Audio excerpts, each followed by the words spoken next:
ഹയാൾ സീരിയലിൻ്റെ ഇന്നത്തെ റിവ്യൂയിലേക്ക് എല്ലാവർക്കും സ്വാഗതം. അപ്പോൾ ഞാൻ പറയാൻ പോകുന്നത് നമ്മുടെ സ്നേഹപൂർവ്വം ശ്യാമ എന്ന സീരിയലിൻ്റെ ഇന്നത്തെ റിവ്യൂ ആണ്. അപ്പോൾ നമ്മുടെ ആരതി ആ ജയിലിലേക്ക് അങ്ങ് പോവുകയാണ് സുകുമാരി മുത്തശ്ശിനെയും പ്രിയങ്കനെയും ഒന്ന് കാണാൻ. എങ്ങനെയെങ്കിലും അവർ ആ ഡിവോഴ്സ് പേപ്പറിലൊന്ന് ഒപ്പ് വെക്കണം എന്ന് വിചാരിച്ചിട്ടാണ് എന്തായാലും ആരതി അങ്ങ് പോകുന്നത്. അപ്പം പോയി കഴിഞ്ഞതിന് ശേഷം ആ പോലീസുകാർ ഈ സുകുമാരി മുത്തശ്ശിനെയും പ്രിയങ്കനെയും നേരെ ആരതിയുടെ അടുത്തേക്ക് അങ്ങ് കൊണ്ടുവരുന്നുണ്ട്. എന്നിട്ട് അവരോട് പറയുന്നുണ്ട്, നിങ്ങൾ രണ്ട് പേരെ ഒരുമിച്ച് ഇവർ രണ്ടുപേരെയും കൊണ്ടുവന്നത് തന്നെ നിങ്ങൾ പറഞ്ഞത് കൊണ്ടാണ്. ഇവർ ആകെ പ്രശ്നക്കാരാണ്, അത്ര വലിയ ശരിയല്ല ആളുകളല്ല എന്നൊക്കെ ഇങ്ങനെ ആരതിനോട് പറയുന്നുണ്ട്. എന്നിട്ട് ആ പോലീസുകാരെ അവരെ അവിടെ അങ്ങ് ഏൽപ്പിച്ചിട്ട് അവിടെ നിന്ന് അങ്ങ് പോവുകയാണ്. അപ്പോൾ സുകുമാരി മുത്തശ്ശിയും പ്രിയങ്കയും പറയുന്നുണ്ട്, അല്ല എന്തിനാ വക്കീൽ ഞങ്ങൾ അടുത്തേക്ക് വന്നത് എന്നൊക്കെ ഇങ്ങനെ ചോദിക്കുകയാണ്. അപ്പോൾ പറയുന്നുണ്ട്, ആ സമയത്ത് ആരതി പറയുന്നുണ്ട്, ഞാൻ നിങ്ങളോട് വളരെ ഇമ്പോർട്ടൻ്റ് ആയിട്ടുള്ളൊരു കാര്യം സംസാരിക്കാൻ വേണ്ടിയിട്ടാണ് വന്നിട്ടുള്ളത്. നിങ്ങൾക്കറിയോ, നിങ്ങൾ ഈ കേസിൽ പെട്ടതിന് ശേഷം ഒരു വക്കീൽ പോലും വക്കാലത്ത് ഏറ്റെടുക്കാൻ തയ്യാറല്ല. അതുകൊണ്ട് തന്നെയാണ് ഞാൻ ഇവിടേക്ക് നിങ്ങളെ അന്വേഷിച്ച് വന്നത്. പിന്നെ എനിക്ക് വേറൊരു ഇമ്പോർട്ടൻ്റ് ആയിട്ടുള്ളൊരു കാര്യം സംസാരിക്കാനുണ്ട് എന്നൊക്കെ പറയുമ്പോൾ സുകുമാരി മുത്തശ്ശൻ പറയുന്നുണ്ട്, എൻ്റെ പൊന്നു വക്കീലെ, അതൊക്കെ ഞങ്ങൾക്കറിയാം. എങ്ങനെയെങ്കിലും ഞങ്ങളെ കേസിൽ നിന്നൊന്ന് രക്ഷപ്പെടുത്തി തരാമോ? ഞങ്ങൾ എന്ത് വേണമെങ്കിലും നിങ്ങൾക്ക് തരാം എന്നൊക്കെ ഇങ്ങനെ ആരതിനോട് പറയാണ്. അപ്പോൾ അത് കേട്ട സമയത്ത് ആരതിക്ക് ചെറിയൊരു ഉള്ളിലൊരു പ്രതീക്ഷയുടെ കണിക അങ്ങ് വരികയാണ്. കാരണം ഇവരിങ്ങനെ ഒരു വാക്ക് പറഞ്ഞത് തന്നെ വലിയ കാര്യം തന്നെയാണ്. അപ്പോൾ ആരതി ആ ഒരു ധൈര്യത്തിൽ അങ്ങ് അവിടെയോട് കാര്യങ്ങൾ സംസാരിക്കുകയാണ്. നിങ്ങൾ അകപ്പെട്ടിരിക്കുന്ന ഈ കേസ് എന്ന് പറയുന്നത് തന്നെ ലഹരി കേസാണ്. അതുകൊണ്ട് തന്നെ ഇതിന് ജാമ്യം കിട്ടാനും പോകുന്നില്ല. മിനിമം ഒരു 10 വർഷമെങ്കിലും നല്ല തടവ് ശിക്ഷ തന്നെ ലഭിക്കുന്നൊരു കേസാണ്. അങ്ങനെ ഈസി ആയിട്ട് കേസിൽ നിന്ന് ഓരി രക്ഷപ്പെടാനുള്ള യാതൊരു മാർഗങ്ങളും നിങ്ങൾക്കില്ല എന്നൊക്കെ അവരോട് ആ ഒരു കേസിൽ എത്രമാത്രം സ്ട്രോങ് ആണെന്നും എങ്ങനെ അവർക്ക് പുറത്ത് കടക്കാൻ കഴിയില്ല എന്നുള്ള കാര്യങ്ങളൊക്കെ എന്തായാലും ആരതി അവർക്ക് അങ്ങ് ആദ്യം തന്നെ പറഞ്ഞ് മനസ്സിലാക്കാണ്. കാരണം ആ ഒരു കാര്യങ്ങളെങ്കിലും കേട്ടിട്ട് ഇവർ ആരതി പറയുന്ന കാര്യങ്ങളെല്ലാം അംഗീകരിക്കും എന്നുള്ളൊരു ചെറിയ പ്രതീക്ഷയിലാണ് ആരതി അങ്ങനെ അവരോട് സംസാരിക്കുന്നത്. ആ സമയത്ത് നമ്മുടെ സുകുമാരി മുത്തശ്ശി പറയുന്നുണ്ട്, കാര്യം എന്താണെന്ന് പറയും, എന്നിട്ട് നമുക്ക് നോക്കാം എന്നൊക്കെ ഇങ്ങനെ പറയാണ്. അപ്പോൾ ആരതി പറയുന്നുണ്ട്, നിങ്ങളെ ഈ കേസിൽ നിന്ന് രക്ഷപ്പെടുത്താൻ എനിക്ക് കഴിയും. അതെനിക്ക് വളരെ ഈസി ആയിട്ടുള്ളൊരു കാര്യം തന്നെയാണ്.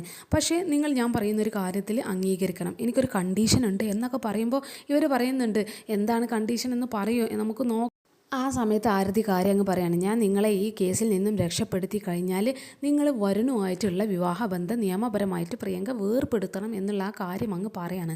അത് കേട്ടത് ശേഷം നമ്മുടെ പ്രിയങ്കക്ക് ഭയങ്കരമായിട്ട് അങ്ങ് ദേഷ്യം വരികയാണ്.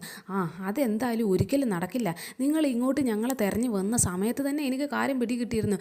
എന്തെങ്കിലും ഒരു കുനിഷ്ടമായിട്ടായിരിക്കും നിങ്ങൾ വരുന്നത്, അല്ല നല്ല രീതിയിൽ ഞങ്ങളെ രക്ഷപ്പെടുത്തണമെന്ന് ചിന്തിച്ച് വന്ന ഒരാളൊന്നും അല്ല എന്ന് എനിക്ക് നല്ല ബോധ്യം ഉണ്ടായിരുന്നു. എന്നാൽ എന്താ കാര്യം പറയണ്ടേ എന്നൊക്കെ കേട്ടിട്ട് അങ്ങ് ഇരുന്നതാണ് എന്നുള്ള മട്ടിലാണ് എന്തായാലും പ്രിയങ്ക അങ്ങ് സംസാരിക്കുന്നത്. അവൾ യാതൊരു വിധത്തിലും വരുണുമായിട്ടുള്ള ഒരു ഡിവോഴ്സിന് സമ്മതിക്കില്ല എന്നൊക്കെ പറഞ്ഞിട്ട് അവൾ അവിടുന്ന് എഴുന്നേറ്റ് അങ്ങ് പോകുന്നുണ്ട്.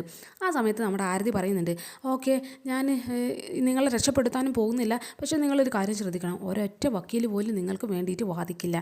പിന്നെ ഈ കേസ് മിനിമം 10 വർഷമെങ്കിലും നിങ്ങൾ ജയിലിൽ കിടക്കേണ്ടി വരും. അപ്പോൾ നിങ്ങളുടെ ഈ ഭാവി മുഴുവനും ഈ ജയിലിൽ അങ്ങ് കളയാനാണ് പ്രിയങ്ക ഉദ്ദേശിക്കുന്നതെങ്കിൽ നിങ്ങൾക്ക് ഇവിടെ സുഖമായിട്ട് അങ്ങ് ജീവിക്കാം. എന്തായാലും ഞാൻ പോകുന്നു എന്നൊക്കെ ഇങ്ങനെ പറഞ്ഞിട്ട് ആരതി അതിൽ നിന്ന് ഒഴിയുന്ന സമയത്ത് നമ്മുടെ സുകുമാരി മുത്തശ്ശി പറയുന്നുണ്ട്, വക്കീൽ ഒന്നും അവിടെ നിൽക്കും, ഞാനൊന്ന് സംസാരിക്കട്ടെ എന്നൊക്കെ പറഞ്ഞിട്ട് നേരെ ഈ പ്രിയങ്കയുടെ അടുത്തേക്ക് പോയി അങ്ങ് സംസാരിക്കുകയാണ്. അപ്പോൾ ആരതി അവരുടെ ആ സംസാരമൊക്കെ നോക്കി നിൽക്കുന്നുണ്ട്, എന്തായിരിക്കും അവരുടെ തീരുമാനം എന്നുള്ള ആ ഒരു ഭയങ്കര ക്യൂരിയോസിറ്റിയിലാണ് ആരതി നിൽക്കുന്നത്. അപ്പോൾ ഈ സുകുമാരി പ്രിയങ്കയായിട്ട് ഭയങ്കരമായിട്ട് ഡിസ്കഷൻ നടക്കുന്നുണ്ടെങ്കിലും ആ ഡിസ്കഷനിൽ തന്നെ പ്രിയങ്ക ഈ സുകുമാരി പറയുന്ന കാര്യങ്ങളൊന്നും സമ്മതിക്കാതെ ഉള്ള ഓരോ പ്രവർത്തികളാണ് സുകുമാരിനോട് ചെയ്യുന്നത്. പക്ഷേ അവർ അങ്ങോട്ടും ഇങ്ങോട്ടും ഡിസ്കഷനിൽ ഏർപ്പെട്ട് അവസാനം അവർ രണ്ടുപേരും ഒരു തീരുമാനം എടുത്തിട്ട് നേരെ ആരതിയുടെ അടുത്തേക്ക് അങ്ങ് വരികയാണ്. എന്നിട്ട് അവരോട് പറയുന്നുണ്ട്, ഓക്കെ, ഞങ്ങളെ ഈ കേസിൽ നിന്ന് രക്ഷപ്പെടുത്തിയാൽ ഞാൻ ഈ വരുണുമായിട്ടുള്ള ഡിവോഴ്സിൽ നിന്ന് രക്ഷപ്പെടുത്താം, പക്ഷേ ഞങ്ങൾക്കൊരു കണ്ടീഷൻ ഉണ്ട് എന്ന് അവരങ്ങ് പറയാണ്. അപ്പോൾ ആരതി പറയുന്നുണ്ട്, കണ്ടീഷനോ, എന്താണ് ആ കണ്ടീഷന് പറയൂ എന്നൊക്കെ ഇവരോട് അങ്ങ് ചോദിക്കുന്നുണ്ട്. അപ്പോൾ ഇവർ പറയുന്നുണ്ട്, അങ്ങനെ വരുണുമായിട്ടുള്ള ഡിവോഴ്സ് പേപ്പറിൽ ഞാൻ ഒപ്പ് വെക്കണമെന്നുണ്ടെങ്കിൽ എനിക്ക് നഷ്ടപരിഹാരം കിട്ടണം എന്നങ്ങ് പറയാണ്. അപ്പോൾ ഈ ആരതി പറയുന്നുണ്ട്, നഷ്ടപരിഹാരം എത്രയാണ് നിങ്ങൾ ഉദ്ദേശിക്കുന്നതെന്ന് പറയൂ എന്നൊക്കെ ഇങ്ങനെ ഇവരോട് ചോദിക്കുകയാണ്.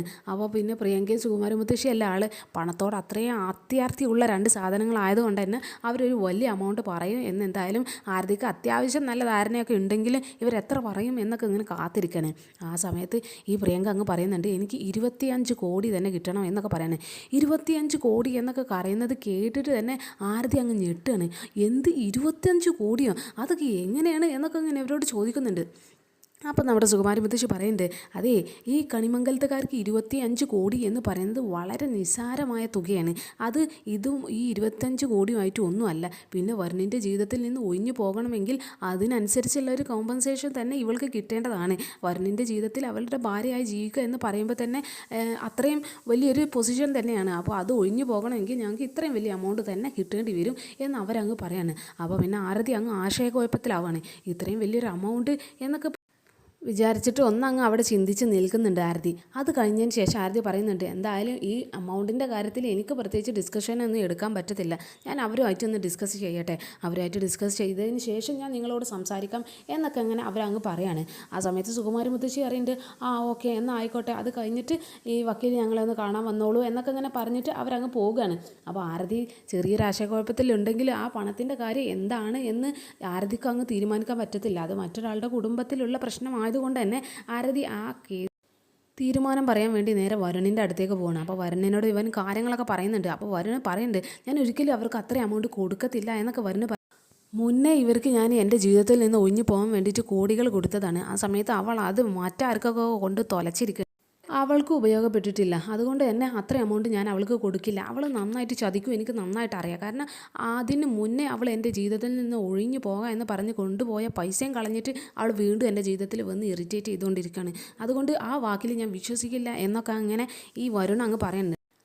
അത് കേൾക്കുന്ന സമയത്ത് ആരതി പറയുന്നുണ്ട്, നീ ആ വിചാരിക്കുന്നത് പോലെയൊന്നല്ല. ഇപ്പോൾ അവർ കേസിൽ കുടുങ്ങിയിരിക്കുകയാണ്. അവരെങ്ങാനും ചതിച്ചാൽ അവരെ എങ്ങനെ പൂട്ടാം എന്നുള്ള കാര്യങ്ങളൊക്കെ എനിക്ക് നന്നായിട്ട് അറിയാം. ഈ കേസിൽ അവരെ എങ്ങനെ കൊടുക്കുക എന്നുള്ള കാര്യങ്ങളും എനിക്കറിയാം. അതുകൊണ്ട് നമുക്ക് ഈ പണം കൊടുക്കുന്ന സമയത്ത് അതിനുള്ള പ്രത്യേക രേഖകളൊക്കെ തയ്യാറാക്കിയതിന് ശേഷം മാത്രം നിയമപരമായിട്ട് മാത്രമേ നമുക്ക് ആ പണം അവർക്ക് കൈമാറാൻ പറ്റുന്നുള്ളൂ. അതുകൊണ്ട് തന്നെ അവരതിൽ ചതിക്കില്ല. ഇനി അഥവാ ചതിച്ചാൽ അവരെ ഞാൻ കോടതി കയറ്റുന്നത് വളരെ ഈസി ആയിട്ടുള്ളൊരു കാര്യമാണ് എനിക്ക് എന്നൊക്കെ ഇങ്ങനെ ആരതി അവനെ അങ്ങ് ഉറപ്പ് കൊടുക്കുകയാണ്. അവർ ചതിക്കില്ല എന്നുള്ള കാര്യത്തിൽ അവൻ വരുണ് പറയുന്നുണ്ട്, ഓക്കെ എന്നാൽ ഞാൻ അച്ഛനായിട്ടൊന്ന് സംസാരിക്കട്ടെ. അവൾ ജീവിതത്തിൽ നിന്നും തിരിച്ച് ഒഴിവായി പോകുന്നത് തന്നെയാണ് ജീവിതത്തിൽ ഇത്ര 25 കോടിയെക്കാട്ടിലും എനിക്ക് വലുത്. എനിക്കും രാധിയേക്കും സ്വസ്ഥമായിട്ടൊന്ന് ജീവിക്കണം. അതിന് അവൾ എന്തായാലും സമ്മതിക്കില്ല. അതുകൊണ്ട് ഈ ഒരു വഴി തന്നെയാണ് നല്ലത് എന്നൊക്കെ എന്തായാലും വരുണിനും അങ്ങ് തോന്നുകയാണ്. അപ്പം ആരതി പറയുന്നുണ്ട്, എന്തായാലും നീ അച്ഛനോട് കൂടി അങ്ങ് സംസാരിച്ച് കഴിഞ്ഞതിന് ശേഷം നീ എന്നെ വിളിക്ക് എന്നൊക്കെ ഇങ്ങനെ പറയാണ്. അപ്പം വരുൺ നേരെ അച്ഛനോട് അങ്ങ് സംസാരിക്കാൻ പോകുന്നുണ്ട്. പിന്നെ നമ്മുടെ ശ്യാമനെ രാധികനെയും കാണിക്കുന്നുണ്ട്. ശ്യാമ രാധിക ഭയങ്കരമായിട്ട് അങ്ങ് സ്നേഹിച്ചുകൊണ്ടിരിക്കുകയാണ്. അവൻ ശ്യാമ കുളിച്ച് വരുന്ന സമയത്ത് അവൾ വല്ലാതെ അങ്ങ് തുമ്മുന്നൊക്കെ ഉണ്ട്. അപ്പോൾ ഈ ശ്യാമയുടെ അടുത്തേക്ക് രാധിക പോയിട്ട് ഇങ്ങനെ അവർക്ക് തല തോർത്തി കൊടുക്കുന്നുണ്ട്. എങ്ങനെ അമ്മനെ സ്നേഹിക്കണം എന്നുള്ള യാതൊരു ഐഡിയ ഇല്ലാതെ അങ്ങ് അവർ എന്താണ് ചെയ്യേണ്ടത് എന്നൊന്നും ഈ രാധികക്ക് അങ്ങ് അറിയുന്നില്ല. പക്ഷേ അവൾക്ക് എന്തൊക്കെയോ അമ്മയ്ക്ക് വേണ്ടി ചെയ്ത് തീർക്കണം എന്ന ഒരു ചിന്തയാണ്. അതുകൊണ്ട് അവൾ വേഗം അവർക്ക് തല തോർത്തി കൊടുക്കുന്നുണ്ട്. എന്നിട്ട് ഓരോ കാര്യങ്ങളൊക്കെ ഇങ്ങനെ സംസാരിക്കുന്നുണ്ട്. നിങ്ങൾ നേരത്തിന് കുളിക്കാത്തത് കൊണ്ടാണ് ഇങ്ങനെ തുമ്മുന്നത് എന്നും, ഇനി ഭക്ഷണം കഴിക്കാനാണെങ്കിൽ അതിലും നിങ്ങൾ ഭക്ഷണം കഴിക്കാതെ കരഞ്ഞുകൊണ്ടിരിക്കുന്നതൊക്കെ എനിക്ക് കാണാം. ഇനി അങ്ങനെയൊന്നും പറ്റില്ല, നേരത്തിന് കുളിക്കുകയും ഭക്ഷണം കഴിക്കുകയും ഒക്കെ വേണം. അതല്ല ഇനി ഞാൻ തന്നെ നോക്കിക്കോളാം എന്നൊക്കെ ഇങ്ങനെ പറയുന്ന സമയത്ത് അമൃതേടത്തി എന്തായാലും അങ്ങോട്ട് വരികയാണ്. ഇവരുടെ ആ ഒരു സ്നേഹ സംഭാഷണമൊക്കെ കണ്ടിട്ട് എന്തായാലും അമൃതേടത്തിക്കും ഭയങ്കരമായിട്ട് സന്തോഷം വരുന്നുണ്ട്. അപ്പോൾ ഈ രാധിക അമൃതേടത്തിനോടും പറയുന്നുണ്ട്, ഈ അമ്മ ഇടയ്ക്കിടയ്ക്ക് ഭക്ഷണം കഴിക്കാതെ ഇങ്ങനെ കരഞ്ഞുകൊണ്ടിരിക്കുന്ന സമയത്ത് അമൃതേടത്തിയായിരുന്നു അവരെ അങ്ങ് ഭക്ഷണം കഴിപ്പിക്കേണ്ടത്. എന്നിട്ട് അമൃതേടത്തി അമ്മയുടെ കൂടെ അങ്ങ് കൂടി ഇരുന്ന് അങ്ങ് കരയും അല്ലേ എന്നൊക്കെ ഇങ്ങനെ പറഞ്ഞിട്ട് അവളിങ്ങനെ അവരോട് ഇങ്ങനെ ശകാരിക്കാനും സംസാരിക്കാനൊക്കെ ഇങ്ങനെ തുടങ്ങുകയാണ്. എന്നിട്ട് അവൾ പറയുന്നുണ്ട്, ഇനി അമ്മയുടെ സ്ഥാനത്ത് ഞാനാണ് ഇനി അമ്മയാണ് ഇനി മകള്. അതുകൊണ്ട് അമ്മ ഇനി വിളച്ചിലൊന്നും എടുക്കണ്ട, നേരത്തിന് ഭക്ഷണം കഴിക്കാനും ആഹാരം കഴിക്കാനും കുളിപ്പിക്കാനും എല്ലാത്തിനും ഞാൻ തന്നെ ഉണ്ടാകും എന്നൊക്കെ ഇങ്ങനെ പറഞ്ഞിട്ട് സ്നേഹം ഇങ്ങനെ പ്രകടിപ്പിച്ചുകൊണ്ടിരിക്കുകയാണ്. അപ്പോൾ ശ്യാമ അമൃതേടത്തിനോട് പറയുന്നുണ്ട്, എൻ്റെ മോള് കണ്ടില്ലേ, അവൾക്ക് എങ്ങനെ എന്നെ സ്നേഹിക്കണമെന്ന് യാതൊരു ധാരണയില്ല, അവളിങ്ങനെ എന്നെ സ്നേഹിച്ച് വീർപ്പ് മുട്ടിക്കുകയാണ് എന്നുള്ള രീതിയിലൊക്കെ അങ്ങനെ ശ്യാമ ഇങ്ങനെ സംസാരിക്കുന്നൊക്കെ ഉണ്ട്. എന്തായാലും അവരങ്ങനെ സമാധാനത്തോടെ പോകുകയാണെങ്കിലും പ്രശ്നം ഇവിടെ വേറെ വന്നുകൊണ്ടിരിക്കുകയാണ്. ഗൗതം അങ്ങനെ കുറച്ച് വെള്ളമൊക്കെ അടിച്ചങ്ങ് ഇരിക്കുകയാണ്. ആ സമയത്ത് അവൻ്റെ അടുത്തേക്ക് ബെഞ്ചമിൻ്റെ കാർ അങ്ങ് വരുന്നുണ്ട്. അപ്പോൾ ഇവനിങ്ങനെ ശ്രദ്ധിച്ച് നോക്കുന്നുണ്ട്. ആ ബെഞ്ചമിൻ നേരെ വന്നിട്ട് അവനോട് കാര്യങ്ങളൊക്കെ ഇങ്ങനെ സംസാരിക്കും. ഗൗതം, നിൻ്റെ ജീവിതത്തിൽ ഏറ്റവും വലിയൊരു സമ്മാനം ഞാൻ നിനക്കൊന്ന് കൊണ്ടുവന്നിട്ടുണ്ട് എന്നൊക്കെ ഇങ്ങനെ പറയുമ്പോൾ ഇവൻ പറയുന്നുണ്ട്, അതെന്താ സമ്മാനം എന്നൊക്കെ ഇങ്ങനെ ഗൗതം ചോദിക്കാണ്. ഇതാണ് നിൻ്റെ ജീവിതത്തിലെ ഏറ്റവും വലിയ സമ്മാനം, ഞാൻ നിനക്ക് തരാൻ പോകുന്ന ഏറ്റവും വലിയ സമ്മാനം, അതും എൻ്റെ സേറ നിനക്ക് നൽകാൻ പോകുന്നൊരു സമ്മാനമാണ്. പിന്നെ നീ ജീവിതത്തിൽ ഏറ്റവും കൂടുതൽ ആഗ്രഹിച്ചിട്ടുള്ളതും നീ ഇപ്പോൾ ഏറ്റവും കൂടുതൽ ചിന്തിക്കുന്നതുമായിട്ടുള്ളൊരു കാര്യമാണ് ഇപ്പം എൻ്റെ സേറ നിനക്ക് തരാൻ പോകുന്നത് എന്നൊക്കെ ഇങ്ങനെ ഇവിടെ ആദ്യം ഒന്ന് ബിൽഡപ്പ് എടുത്ത് അങ്ങനെ പറയുന്നുണ്ട്. അപ്പോൾ ഇവന് ഭയങ്കര ക്യൂരിയോസിറ്റി തോന്നുകയാണ്, ആരാണ് എന്താണിത് എന്നൊക്കെ. അപ്പോൾ വാതിൽ തുറന്ന് അങ്ങ് ഇറങ്ങുകയാണ് അവൻ്റെ സ്വന്തം അച്ഛന്. അപ്പോൾ ചന്ദ്രശേഖരന് ജയിലിൽ നിന്ന് ഇറങ്ങിയിരിക്കുകയാണ്. അപ്പോൾ ഇതൊക്കെ കണ്ടിട്ട് ഗൗതം ഭയങ്കരമായിട്ട് സന്തോഷിക്കുന്നുണ്ട്. അച്ഛൻ എന്നൊക്കെ പറഞ്ഞിട്ട് അവന് നേരെ അച്ഛനെ അടുത്ത് അങ്ങ് പോയി കെട്ടിപ്പിടിക്കുന്നൊക്കെ ഉണ്ട്. എന്നിട്ട് ബെഞ്ചമിന് കാര്യങ്ങളൊക്കെ പറയുന്നുണ്ട്. എൻ്റെ സേർ എന്തെങ്കിലും ഒരു കാര്യത്തിന് തീരുമാനിച്ച് ഇറങ്ങിയാൽ സേർ ആ കാര്യം നല്ല വെടുപ്പായിട്ട് തീർത്തിരിക്കും. അതുകൊണ്ട് തന്നെയാണ് നിൻ്റെ അച്ഛൻ ഇവിടെ മുന്നിലിരിക്കുന്നത് എന്നൊക്കെ ഇങ്ങനെ പറയണം. അപ്പോൾ ബെഞ്ചമിനോടും അവൻ്റെ സേറയെക്കുറിച്ച് എന്തായാലും ഗൗതമിൻ്റെ അച്ഛൻ ചന്ദ്രശേഖരൻ അങ്ങ് ചോദിക്കുന്നുണ്ട്. നിൻ്റെ അനിയത്തി കാരണമാണ് ഞങ്ങൾക്ക് ഇത്രയും വലിയൊരു ഭാഗ്യം കിട്ടിയത്. നിൻ്റെ അനിയത്തി ഞങ്ങളുടെ ഒരു സ്വന്തം കൂടപ്പിറപ്പായിട്ടാണ് ഇപ്പോൾ ഞങ്ങളോട് പെരുമാറുന്നത് തന്നെ. അതുകൊണ്ട് അവളോട് എനിക്ക് നേരിട്ടൊന്ന് സംസാരിക്കണം എന്നൊക്കെ ഇങ്ങനെ ഈ ബെഞ്ചമിനോട് പറയാണ്. അപ്പം ബെഞ്ചമിൻ പറയുന്നുണ്ട് അതിനെന്താ എന്നൊക്കെ പറഞ്ഞിട്ട് ഫോൺ എടുത്ത് അങ്ങ് ഡയൽ ചെയ്തിട്ട് ഈ സേറക്ക് അങ്ങ് വിളിക്കുകയാണ്. അപ്പോൾ സേറക്ക് ഈ ചന്ദ്രശേഖരൻ ആദ്യമായിട്ട് നേരിട്ട് അങ്ങ് സംസാരിക്കുകയാണ്. അപ്പോൾ ഇവർ പറയുന്നുണ്ട് സേറ വളരെ നന്ദിയുണ്ട് എന്നെ ഇങ്ങനെയൊന്ന് ജാമ്യത്തിൽ ഇറക്കിയതിന് എന്നൊക്കെ ഇങ്ങനെ പറയണം. അപ്പോൾ സേറ പറയുന്നുണ്ട് ഞാൻ എന്തെങ്കിലും ഒരു കാര്യം തീരുമാനിച്ചാൽ അത് എത്രയും പെട്ടെന്ന് തീർത്തിരിക്കും. പിന്നെ ഞാൻ ഈ ഹെൽപ്പൊക്കെ ചെയ്യുന്നത് എൻ്റെ കൂടപ്പിറപ്പുകൾക്ക് വേണ്ടിയിട്ടല്ലേ എന്നൊക്കെ ഇങ്ങനെ പറയുമ്പോൾ ഈ ചന്ദ്രശേഖരന് അവർ സംസാരിക്കുന്നത് തൻ്റെ ഒരു സ്വന്തം കുടുംബം തന്നോട് ചെയ്യുന്ന പോലെയൊക്കെ ചന്ദ്രശേഖരന് തോന്നുകയാണ്. അതിൻ്റെ പിന്നിൽ മറ്റൊരു ചതി ഉണ്ടാകും എന്നൊന്നും പ്രതീക്ഷിക്കുന്നുണ്ടാവില്ല ചന്ദ്രശേഖരന്. അപ്പോൾ ഈ സേറിനോട് പറയുന്നുണ്ട് സ്വന്തം കുടുംബം പറയുന്നത് പോലെയാണ് നിങ്ങൾ എന്നോട് പറയുന്നത്. ഇത്രയും വലിയ വലിയ കാര്യങ്ങളൊക്കെ തന്നെയാണ് നിങ്ങൾ ഞങ്ങളോട് ചെയ്തിരിക്കുന്നത്. അതുകൊണ്ട് വളരെയധികം നന്ദിയുണ്ട് എന്നൊക്കെ ഇങ്ങനെ ഈ ചന്ദ്രശേഖരനോട് പറയാണ്. അപ്പോൾ സേറ പറയുന്നുണ്ട് നിങ്ങൾ എന്തായാലും ജാമ്യത്തിൽ ഇറങ്ങിയതല്ലേ. അപ്പോൾ ജാമ്യത്തിൽ ഇറങ്ങിക്കഴിഞ്ഞാൽ അതിനുള്ള ഓരോ കാര്യങ്ങളൊക്കെ ചെയ്യേണ്ടി വരും. ഓരോ നിയമകാര്യങ്ങളൊക്കെ എന്തൊക്കെ ചെയ്യാൻ പാടില്ല ചെയ്യാൻ പാടുണ്ട് എന്നുള്ള കാര്യങ്ങളൊക്കെ ഉണ്ട്. അതൊക്കെ അനുസരിച്ച് തന്നെ നിൽക്കണം എന്നൊക്കെ ഇങ്ങനെ ഇവരോട് ഇങ്ങനെ ഓരോ ഉപദേശം കൊടുത്തുകൊണ്ടിരിക്കുകയാണ്. ആ ഒരു കാര്യങ്ങളൊക്കെ കേൾക്കുമ്പോൾ തന്നെ ചന്ദ്രശേഖരന് ഇയാളോടുള്ള ഒരു വിശ്വാസങ്ങളും അങ്ങ് കൂടുകയാണ്. അത്രയും നല്ലൊരു വ്യക്തിയാണ് സേറ എന്നുള്ളൊരു ചിന്താഗതിയിലാണ് സേറനോട് പിന്നെ ചന്ദ്രശേഖരൻ അങ്ങ് സംസാരിക്കുന്നത്. അപ്പോൾ അവർ പറയുന്നുണ്ട് നിൻ്റെ ഈ സഹോദരന് ഞങ്ങൾ ഒരുപാട് സഹായിക്കുന്നുണ്ട്. നിങ്ങൾ കാരണമാണ് ഞങ്ങളിപ്പോൾ ഇതുവരെ എത്തിയിരിക്കുന്നത് എന്നൊക്കെ പറഞ്ഞിട്ട് അവരോടും അങ്ങ് നന്ദി പ്രകടനം കാണിക്കുന്നുണ്ട്. എന്നിട്ട് അവർ ഫോൺ വെക്കുകയാണ്. അത് കഴിഞ്ഞതിന് ശേഷം ഈ ബെഞ്ചമിനോട് പറയുന്നുണ്ട് നമ്മൾ കാര്യങ്ങളൊക്കെ നല്ല പെർഫെക്റ്റ് ആക്കി നീക്കിക്കൊണ്ട് പോകുന്നതിൻ്റെ ആ ഒരു സമയത്താണ് ഇപ്പോൾ ആ ശ്യാമ വന്നിരിക്കുന്നത്. അപ്പോൾ ഈ ശ്യാമയുടെ മകളാണ് രാധിക എന്ന് അറിഞ്ഞത് കൊണ്ട് തന്നെ നമ്മുടെ പ്ലാനിങ് ഏകദേശം ഒരു ഫ്ലോപ്പായി പോവുകയാണല്ലോ. നമ്മൾ ഇതുവരെ എടുത്ത പണികളൊക്കെ വേസ്റ്റായി പോവുകയാണല്ലോ എന്നൊക്കെ ഇങ്ങനെ പറയണം. അപ്പം ബെഞ്ചമിൻ പറയുന്നുണ്ട് നമ്മളിപ്പോൾ ഇനി വരുണിനെ ഏതെങ്കിലും ഒരു കൊക്കയിൽ തള്ളിയിട്ടാൽ പോലും അവനൊരു പിടിവള്ളിയായിട്ട് ഇപ്പോൾ ശ്യാമയുണ്ട്. അതുകൊണ്ട് ഇനി ആ ശ്യാമയുടെ ആ കാര്യത്തിലാണ് നമ്മൾ ആദ്യം തീരുമാനം എടുക്കേണ്ടത് എന്നൊക്കെ ഇവരങ്ങ് ചർച്ച ചെയ്യുന്നുണ്ട്. അപ്പോൾ ചന്ദ്രശേഖരൻ പറയുന്നുണ്ട് ശ്യാമ ഇപ്പോൾ വരുണിനും രാധികയ്ക്കും ആ സ്വത്തുക്കളൊക്കെ എഴുതി വെക്കാൻ ഈ വിൽപത്രം വെച്ചിട്ടുള്ളൂ, അല്ലാതെ ആ രജിസ്ട്രേഷൻ ഒന്നും കഴിഞ്ഞിട്ടില്ലല്ലോ. അപ്പോൾ അതുവരെ നമുക്ക് സമയമുണ്ട്. അതിന് മുന്നേ തന്നെ ആ രജിസ്ട്രേഷൻ നടക്കരുത് എന്നൊക്കെ ഇങ്ങനെ ഇവർ ചർച്ച ചെയ്യാണ്.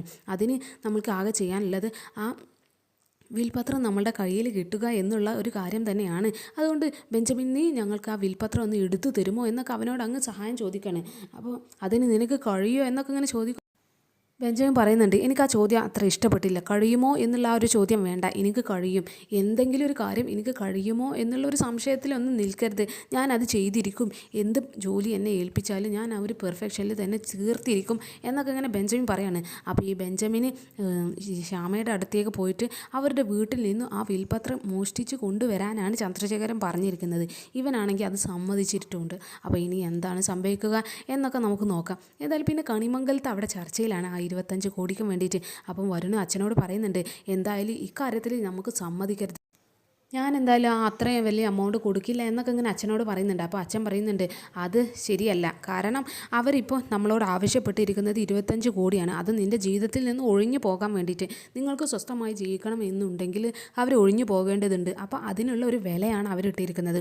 പിന്നെ അവർ ഇങ്ങോട്ട് ആവശ്യപ്പെട്ട കാര്യമല്ല, ആരതി അവിടെ പോയിട്ട് അവരോട് അങ്ങോട്ട് ആവശ്യപ്പെട്ടതാണ് ഡിവോഴ്സിൻ്റെ കാര്യം. അതുകൊണ്ട് തന്നെ അവർക്കറിയാം ആ കാര്യം നിങ്ങളുടെ ജീവിതത്തിൽ എത്രമാത്രം ഇമ്പോർട്ടൻ്റ് ആണ്. നിങ്ങളുടെ ജീവിതത്തിൽ നിന്നും പ്രിയങ്ക ഇവിടുന്ന് ഒഴിഞ്ഞു പോകണം എന്നുള്ളതിൻ്റെ ആ ഒരു എമൗണ്ടാണ് അവർ നിശ്ചയിച്ചിരിക്കുന്നത്. അവ ഈ ഒരു പൈസ കൊടുത്ത് അവളെ ജീവിതത്തിൽ നിന്ന് ഒഴിവാക്കുന്നതല്ലേ നല്ലത് എന്നാണ് വരുണിൻ്റെ അച്ഛൻ അവനോട് ചോദിക്കുന്നത്. അപ്പം അവരും അങ്ങ് എഗ്രി ചെയ്യുകയാണ്. അങ്ങനെയെങ്കിലും അവർ ആ ജീവിതത്തിൽ നിന്ന് ഒഴിഞ്ഞു പോയാൽ ആ 25 കോടി അവർക്ക് ഒന്നുമല്ല എന്നുള്ള ഒരു തീരുമാനത്തിലെത്തുകയാണ്. പത്മിനി പറയുന്നുണ്ട് ഇനി ഈ പ്രിയങ്ക എങ്ങാനും കഴിഞ്ഞ ജന്മത്തിൽ വല്ല കൊള്ളക്കാരിയായിരുന്നെങ്കിലോ എന്നൊക്കെ ഇങ്ങനെ ഇവർ പറയുന്നുണ്ട്. അപ്പം നമ്മുടെ ജയഭാരതി മുത്തശ്ശി പറയുന്നുണ്ട് അവിടെയാണ് പത്മിനി നിനക്ക് തെറ്റിയത്. അവർ കഴിഞ്ഞ ജന്മത്തിലല്ല കൊള്ളക്കാരി, ഈ ജന്മത്തിലാണ് അവർ കൊള്ളക്കാരി. അതുകൊണ്ടല്ലേ ഇങ്ങനെ പൈസ ഇങ്ങനെ അത്രയ്ക്കും അത്യാർത്തി കാണിക്കുന്നത് ഈ പണത്തിനോടൊക്കെ. എന്നൊക്കെ പറയണേ. എന്തായാലും അവർ ആ ഒരു 25 കോടി കൊടുക്കാനുള്ള ആ ഒരു തീരുമാനത്തിലെത്തുകയാണ്. അപ്പോൾ നാളത്തെ എപ്പിസോഡിൽ ഇനി എന്തൊക്കെ കാണാം എന്നൊക്കെ നമുക്ക് നോക്കാം. ബെഞ്ചമിൻ എന്തായാലും ഈ ശ്യാമയുടെ അടുത്ത് പോയിട്ട് വിൽപത്രം എടുത്ത് മോഷ്ടിച്ച് കൊണ്ടുവരാനുള്ള പ്ലാനിങ്ങിലാണ്. അവൻ ആ പ്ലാനിങ്ങിൽ എന്തെങ്കിലും ഒരു പ്രശ്നം വരുമോ, അത് ഇനി ശ്യാമയ്ക്ക് അവരെ പിടിക്കാൻ കഴിയുമോ എന്നൊക്കെ നമുക്ക് കാത്തിരുന്നതിനെ കാണാം. ബെഞ്ചമിൻ്റെ ഒരു അവസ്ഥ ആയതുകൊണ്ട് തന്നെ ഫ്ലോപ്പ് ആവാനും ചാൻസ് ഉണ്ട്. പക്ഷേ അവന് എസ്കേപ്പ് ആവാനുള്ള ഭയങ്കരമായിട്ടുള്ള ഒരു ബുദ്ധി ഉള്ളത് കൊണ്ട് തന്നെ നമുക്ക് എന്താ സംഭവിക്കുകയൊക്കെ നോക്കി കാണാം. അപ്പോൾ ഇന്നത്തെ എപ്പിസോഡ് ഇവിടെ അവസാനിച്ചിരിക്കുകയാണ് ഗൈസ്. അപ്പം നാളെ കാണാം. Okay, bye all.